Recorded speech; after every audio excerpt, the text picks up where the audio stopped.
Si tu ne pries pas, tu donnes accès à l'ennemi. Si tu ne pries pas, tu donnes avantage à l'ennemi. Si tu ne pries pas, tu seras là en train d'observer les situations se produire sous tes yeux. Sans défense, sans force. Lève-toi pour prier. Lève-toi pour prier, bien-aimé. C'est dans la prière que tu vas transformer les choses. C'est dans la prière que le Seigneur va te fortifier. La Bible dit que Jésus, dans Luc 22, verset 43, que Jésus est en train de prier. Et les anges sont venus pour le fortifier. Alors que tu commences à prier, que tu passes par une situation où le Seigneur te donne une force surnaturelle que toi-même tu ne comprends pas. C'est pourquoi il est important que tu te lèves pour prier. Que tu te lèves pour prier. Alléluia. Les disciples ont dit, Seigneur, apprends-nous à prier. Et dans Luc 6, verset 13, la Bible nous montre, alors que dans Luc 6, verset 12, Jésus a passé toute la nuit dans la prière. Au verset 13, Jésus commence à établir, choisir les apôtres. Amen. Jésus, avant toute décision importante, Jésus prie. Et toi, qu'est-ce que tu fais? Alors que tu as une décision très importante à prendre, qu'est-ce que tu fais? Est-ce que tu te laisses aller à tes émotions? Est-ce que tu te laisses aller simplement à ton imagination? Ou alors comme Jésus, tu passes toute la nuit dans la prière? Bien-aimé, Jésus a passé toute la nuit dans la prière. Et parmi les disciples qu'il a choisis, la Bible dit qu'il y avait un démon parmi. Jésus, le Fils de Dieu, il a passé toute la nuit dans la prière et il y avait un démon. Toi, quand tu ne pries pas et tu prends des décisions, à quoi tu t'exposes?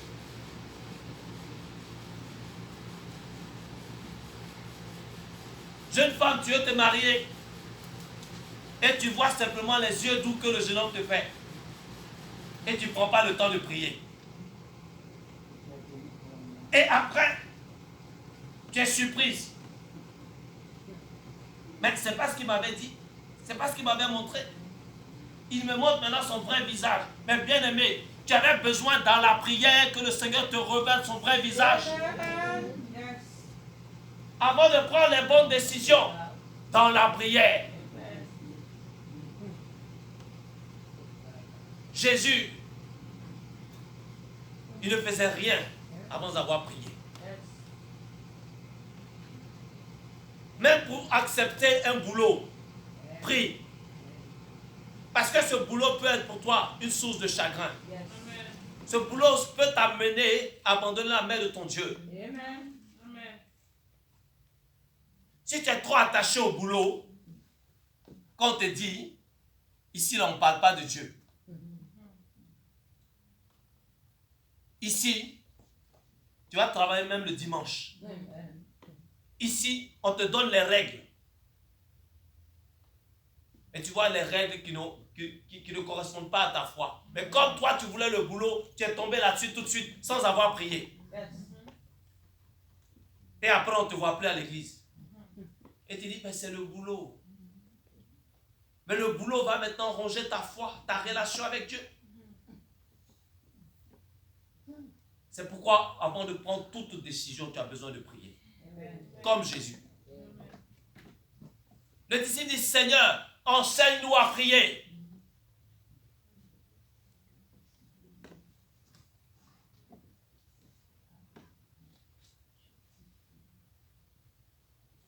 Même pour aller voter dans les élections, tu as besoin de prier.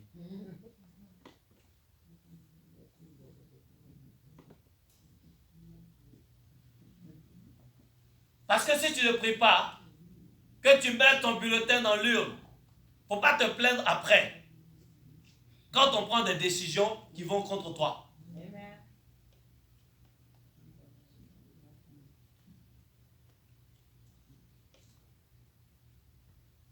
Tu as besoin de prier. Tu as besoin de prier comme Jésus ton maître.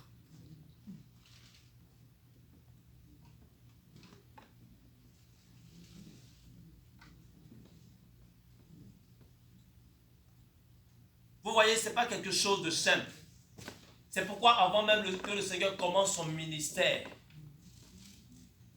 dans Matthieu 4 ou Luc 4, la Bible nous dit que Jésus a été envoyé par l'Esprit dans le désert où il a passé 40 jours et 40 nuits en train de jeûner et prier. Amen. En train de jeûner et prier. Parce que c'est important. C'est essentiel.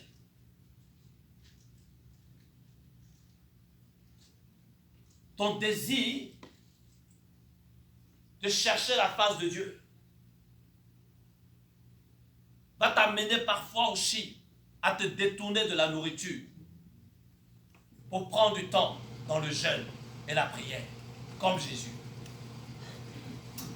Amen.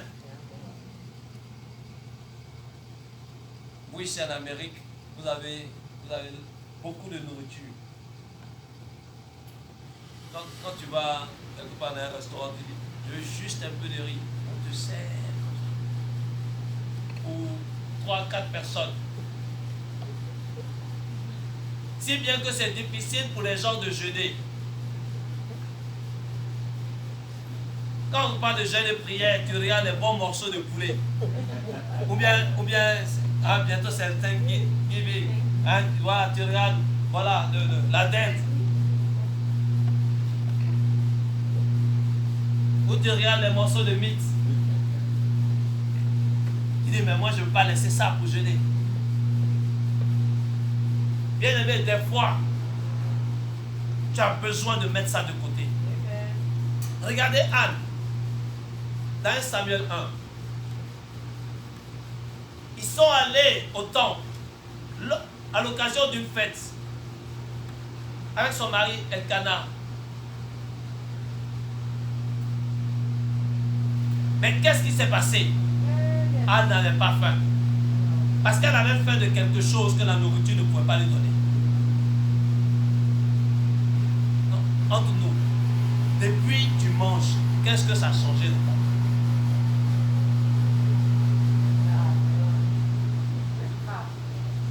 Ah d'accord, ça t'a... Ok, d'accord, ok. Ça a changé que ça. Mais je veux dire, dans ta relation avec Dieu. Anne, tous les ans, elle partait avec son mari, Elkana, et sa co-épouse Pénina. Et Pénina se moquait d'elle. Parce qu'elle n'avait pas d'enfant. Pénina remettait le couteau dans la plaie. Chaque année, Anne partait. Et elle mangeait. Elle buvait comme les autres. Mais cette année-là, elle a dit non, ça suffit. Si le Seigneur ne fait pas quelque chose pour moi cette année, oh, moi je ne pars pas d'ici. Anne a commencé à prier, Anne a commencé à gémir, Anne a commencé à désirer de la part de Dieu quelque chose, Seigneur. Oh, fais quelque chose pour moi. Que quelque chose sorte dans ma vie. Seigneur, fais quelque chose au point où même on ne pouvait même plus entendre les paroles qui sortaient de sa bouche. Son âme était assoiffée de Dieu. Seigneur, Seigneur, la nourriture ne me suffit pas. Donc c'est comme ça, toi aussi, tu as besoin à un moment donné de t'enfermer quelque part, laisser tous les bons plats pour chercher la face de Dieu. Amen. Si tu veux voir ta situation changer, tu veux voir la situation de ton couple changer, il est bon que tu puisses mettre de côté la nourriture. Un jour, les disciples ont demandé au Seigneur, mais comment se fait-il que ce démon, on n'a pas pu le chasser? Il dit cette sorte-là. Parce qu'il y a une catégorie de démons qui est attachée à la nourriture. Il y a une catégorie de démons qui est attachée à la nourriture. Vous n'avez pas vu la première tentation de Satan après que Jésus est jeûné? C'était quoi? La première tentation.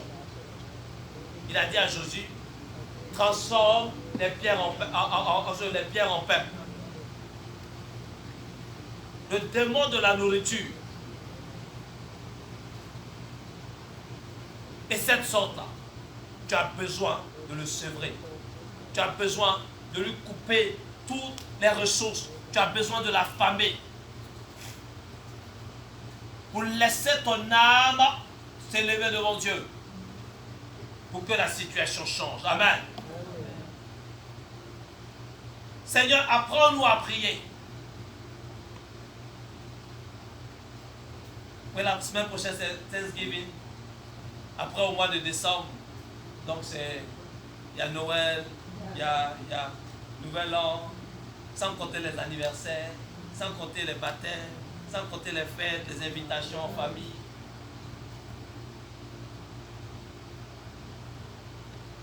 Et tu as besoin comme Anne,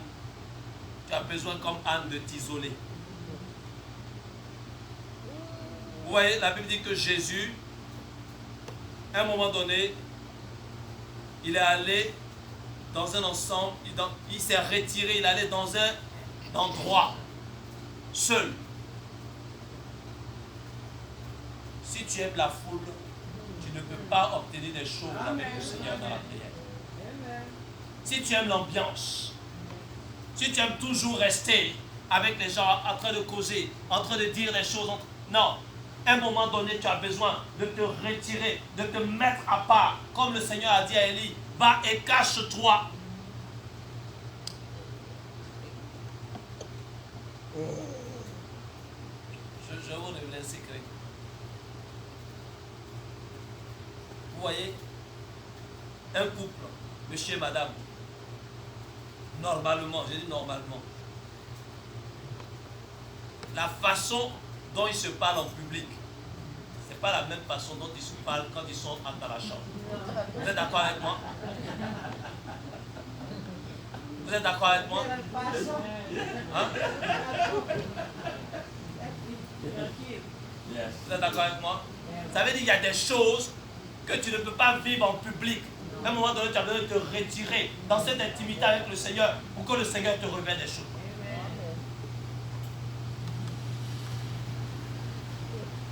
Tu as besoin à un moment donné de te retirer de la foule, de l'ambiance, de t'isoler pour que Dieu te parle sur ta situation, sur la situation de ta famille, sur la situation de l'église, pour que les choses changent.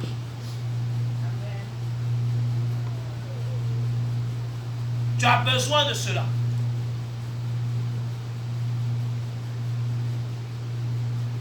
Et le disciple dit, enseigne-nous à prier. Enseigne-nous à prier.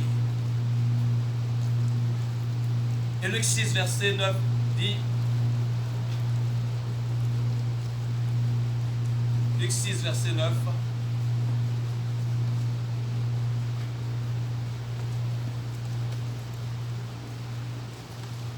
il dit ceci,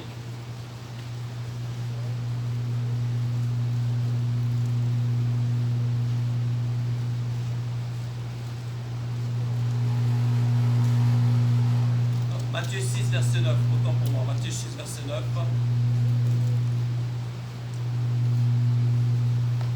Voici donc comment vous devez prier. C'est-à-dire que c'est la même histoire de Luc 11.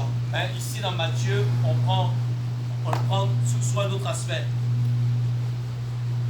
Quand le disciple a demandé au Seigneur, enseigne-nous à prier, le Seigneur a répondu, il dit, voici donc comment vous devez faire.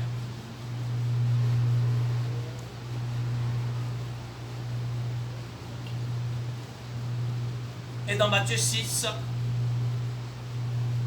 vous savez le contexte, c'est ce qu'on appelle le sermon sur la montagne. Il commence déjà au Matthieu chapitre 5, Matthieu 6 et Matthieu 7. Où le Seigneur donne un certain nombre d'enseignements. Il donne un certain nombre de richesses, un certain nombre de secrets pour ceux qui veulent le suivre, pour ceux qui veulent marcher avec lui, pour ceux qui veulent avancer avec lui. Et ce soir, nous allons juste nous arrêter sur un de ces secrets. Matthieu chapitre 7, verset 7. Matthieu 7, 7. Matthieu 7, 7. Il dit ceci. Demandez et l'on vous donnera. Cherchez et vous trouverez. Frappez et l'on vous s'ouvrira.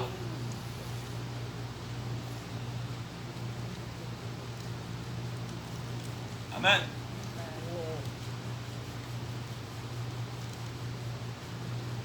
Vous savez, prier, to pray en anglais, ask, c'est la même chose. Et quand vous voyez les lettres de ask là, c'est-à-dire A-S-K, il dit prier, première chose, ask, demande. Pourquoi, Seigneur? Parce que si tu ne demandes pas, on ne va pas te donner. C'est simple. Vous voyez, quand vous allez ici dans les administrations, est-ce que vous arrivez pour vous dire non, je veux telle chose? Qu'est-ce qu'on peut remplir des formulaires? Et des fois, des formulaires qui sont très compliqués, très très longs. Vous n'avez pas remarqué, des fois, vous avez droit à des choses, mais tant que vous ne demandez pas, on ne vous donne pas. Pourquoi? Parce que c'est une loi spirituelle, une loi naturelle. Si tu ne demandes pas, on ne va pas te donner.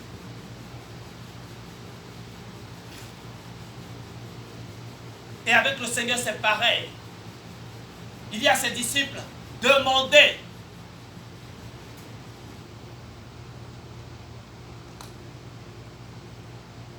Jacques pouvait dire, vous demandez, vous ne recevez pas parce que vous demandez mal. Vous demandez pour satisfaire vos convoitises. Mais quand le Seigneur te dit de demander, le Seigneur te dit de demander avec précision. Qu'est-ce que tu veux? Il a dit à Salomon, qu'est-ce que tu veux? Salomon dit, je veux la sagesse et l'intelligence. Lui, c'est ce dont il avait besoin. Mais toi, peut-être, ce n'est pas ce dont tu as besoin. Demande ce que tu veux.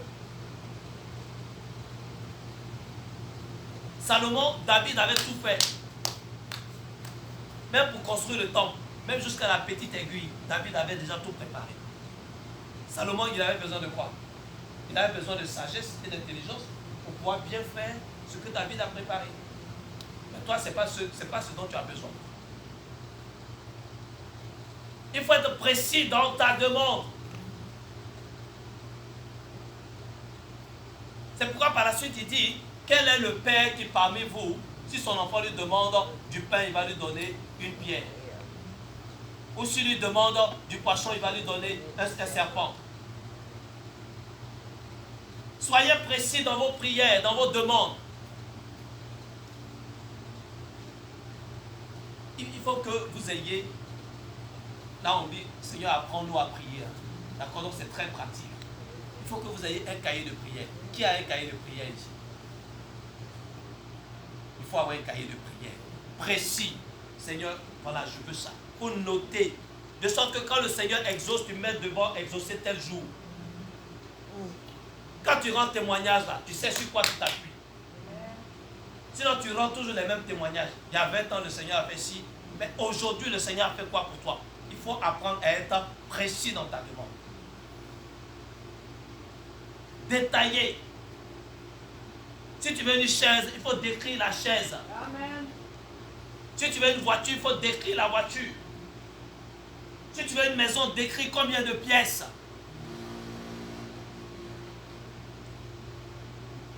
Vous savez, le Seigneur a dit à ses disciples, dans Jean 16, verset 24, il leur dit, jusqu'ici, vous n'avez rien demandé à mon nom. Demandez, vous recevrez, afin que votre joie soit parfaite. C'est-à-dire que vous m'avez toujours vu faire. Je guéris les malades, je chasse les démons, je fais ainsi de suite. Et vous êtes là comme spectateur. Mais maintenant que je vais au Père, commencez à demander, commencez à comprendre cela. Commencez vous-même à vous exercer. Et vous allez voir que ça marche aussi. Demandez, vous recevrez, afin que votre joie soit parfaite. Amen. Le Seigneur veut que tu demandes. Vous savez, dans la Bible, dans Ésaïe chapitre 7, quand vous lisez tout le chapitre, c'est l'histoire de Akaz, le fils d'Ozias, qui, à un moment donné, était assailli par les ennemis. Ils s'étaient ligués contre lui. Il a commencé à trembler, commencé à avoir peur. Comme toi aussi parfois, quand tu vois les situations, tu as peur. Au point où ta foi dans le Seigneur est ébranlée. Où tu commences à douter, est-ce que le Seigneur, cette fois-ci, est-ce que le Seigneur va me sortir de là? Et tu commences à paniquer dans tous les sens. Et là, le prophète Esaïe vient à lui pour lui dire, t'inquiète pas. Et d'ailleurs même demande ici, si toi tu passes par une situation, que le Seigneur envoie vers toi un homme de Dieu, te dit demande ce que tu veux, qu'est-ce que tu vas répondre?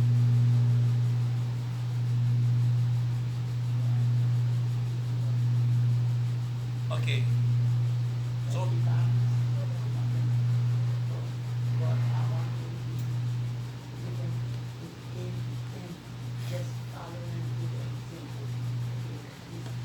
okay, so you will ask something. In the case of that king, when you read verse 10, le Seigneur parla de nouveau à Akaz et lui dit, demande en ta faveur un signe à ton Dieu, demande-le, soit dans les lieux bas, soit dans les lieux élevés. Akaz répondit, je ne demanderai rien. Est-ce que vous comprenez ça? C'est-à-dire, il y a des personnes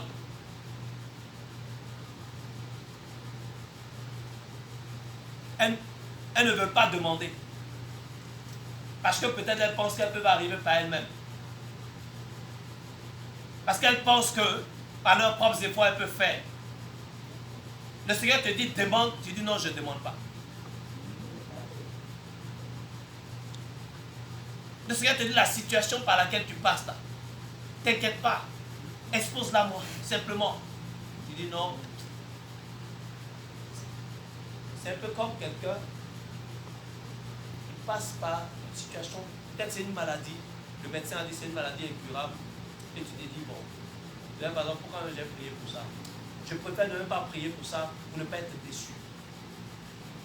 Et si je prie pour ça que Dieu ne me donne pas, ça ne me fait encore plus mal, donc je ne demande même pas.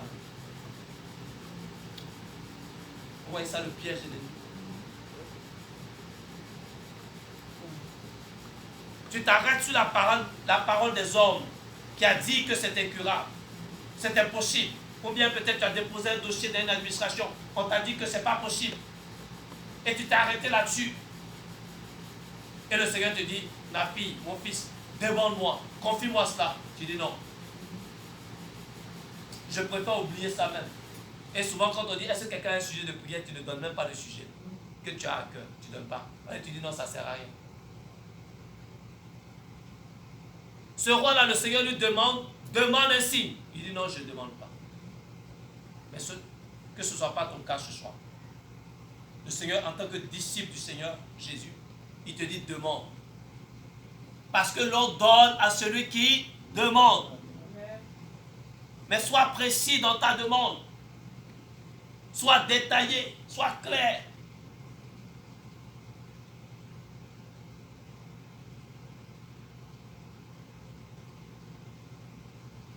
Si tu veux une maison, ne demande pas une voiture.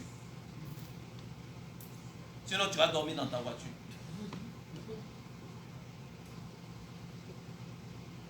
Si tu veux un vélo, ne demande pas quelque chose d'autre. Sois précis avec le Seigneur. Amen. Même le vélo, même il y a les marques de vélo. Les voitures, il y a les marques de voitures. Il faut être précis avec le Seigneur. Comme ça, tu pourras témoigner que c'est Dieu qui te l'a donné. Amen.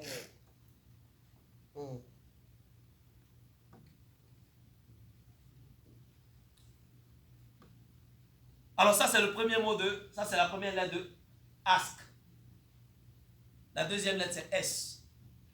Seek. C'est pourquoi il dit demandez et vous recevrez. Cherchez et vous trouverez. Donc la deuxième lettre de ask, donc c'est S. Seek. Le Seigneur t'appelle à chercher. Chercher quoi? Dans Matthieu 6, verset 33, il dit, cherchez premièrement le royaume des cieux et sa justice, et toutes ces choses vous seront données par-dessus. Amen. On a parlé de Anne tout à l'heure. On a dit Anne. À un moment donné, son mari lui a dit, mais est-ce que moi je ne vaux pas pour toi plus que 10 fils? Non. Toi, je te connais. C'est que je cherche là. Tu ne peux pas me donner ça. C'est le Seigneur. C'est la face du Seigneur que je cherche. J'ai besoin d'un rendez-vous avec lui pour qu'il change ma situation. C'est son dernier mot dont j'ai besoin. Bien-aimé, tu as besoin de chercher le Seigneur. Pas seulement pour ce que le Seigneur peut te donner. Tu as simplement besoin de chercher le Seigneur parce que tu veux, voilà, une communion avec lui, une relation avec lui. Tu veux dire des choses au Seigneur. Tu veux dire, Seigneur, je t'aime. Seigneur, je veux te servir. Seigneur, je veux marcher avec toi. Seigneur, je veux te suivre. Seigneur, partout où tu es, je veux demeurer. Seigneur, je te cherche. Vous savez, il y a un secret. Celui qui cherche la face du Seigneur a aussi tout ce qu'il a dans sa main. Amen. Il y a des personnes qui cherchent la main du Seigneur. Vous savez, il y a certains enfants, papa, donne-moi, maman, donne-moi. Donne-moi, donne-moi. Quand il a fini, tu ne vois même plus, tu n'entends même plus parler de lui. Et quand après il a besoin encore, maman, est-ce que tu peux me donner ça? Papa, est-ce que tu peux me donner? Et quand toi tu as besoin de lui parler, il n'est pas là. Quand toi tu as besoin de lui confier quelque chose, il n'est pas là. Il n'a pas le temps. Mais l'enfant qui, à la maison, dit papa, tu dis oui. Maman, tu dis oui. Il dit non. Ça vous te dire que je t'aime. Vraiment cet enfant-là. Ah, maman, tu ne veux pas que je fasse quelque chose? Est-ce que tu n'as pas une course à faire? Tu ne veux pas que je t'aide? À un moment donné, c'est vous-même qui allez dire à l'enfant, bon, écoute, tiens ça, va t'acheter quelque chose. Tu n'as pas besoin de quelque chose. Vous voyez? C'est pareil. Si tu aimes la face du Seigneur, le Seigneur va te combler de bénédictions, de grâce. Apprends à chercher la face du Seigneur. Parce que quand tu as fini de demander au Seigneur ce que tu veux là, le Seigneur l'a déjà accompli. Maintenant, laisse ton cœur rempli de la présence de Dieu. Laisse maintenant. Parce que si tu restes simplement au stade de demander, là c'est les bébés. Il faut maintenant aller au stade supérieur. Chercher la face de Dieu. Chercher la face de Dieu parce que tu as besoin d'une direction. Chercher la face de Dieu parce que tu as besoin que le Seigneur te parle.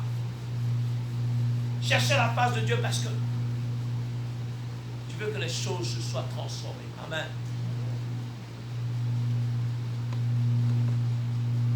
Vous savez, quand on cherche, la Bible a parlé de cet homme, ce berger qui avait 100 brebis. Il y en a une seule qui s'est perdue. Et il était triste. Tant qu'il n'a pas trouvé cette brebis-là, il ne pouvait pas rentrer à la maison. Vous savez, quand vous cherchez, il y a quelque chose qui vous manque. Et la Bible a parlé de cette femme qui avait perdu sa perle. Une seule perle. Donc elle a remué toute la maison. Ça vous arrive des fois. Vous avez, peut-être il y a une boucle d'oreille que vous avez perdue. Donc, vous êtes en retard même, mais il faut que vous trouviez ça. Pourquoi? Parce qu'il y a quelque chose qui manque. Et la Bible a parlé aussi de ce fils prodigue qui a quitté la maison. Son père n'était pas tranquille. C'est ça. Chercher. Avoir soif du Seigneur. Le psaume 42, verset 2 dit, mon âme a soif de Dieu, du Dieu vivant.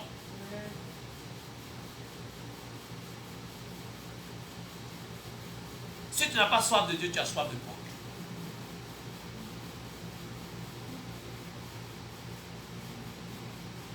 Tu as besoin de rentrer dans cette dimension-là. C'est cette soif de Dieu qui va t'amener, quand le Seigneur va te réveiller la nuit, de dire, Seigneur, notre rendez-vous. Tu ne vas pas dire non, attends, je vais dormir encore un peu. Pourquoi? Parce que tu sais que tu as un rendez-vous avec le Seigneur. Amen. C'est cette soif du Seigneur là qui va t'amener à dire non. Aujourd'hui là, c'est vrai, la nourriture elle est bonne.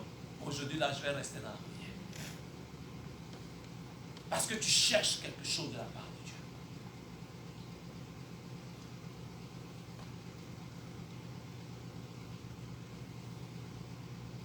Il dit comme une biche soupire après les courants d'eau. Ainsi mon âme soupire après toi, oh Dieu. Est-ce que quelqu'un a déjà eu soif ici? Quand on a soif, on a besoin de quoi? Voilà. La pub dit qu'on a besoin de jus. Ce n'est pas du jus. Quand vous buvez du jus, même vous avez encore soif. Mais de l'eau. De l'eau pure. C'est cela. C'est-à-dire que tu fais tout.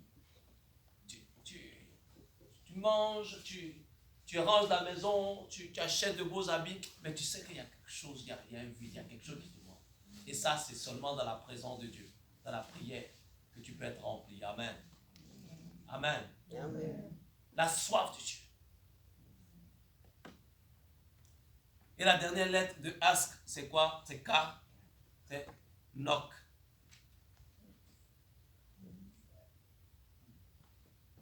Il dit, celui qui frappe, l'on ouvrira à celui qui frappe. Frappez et l'on vous ouvrira.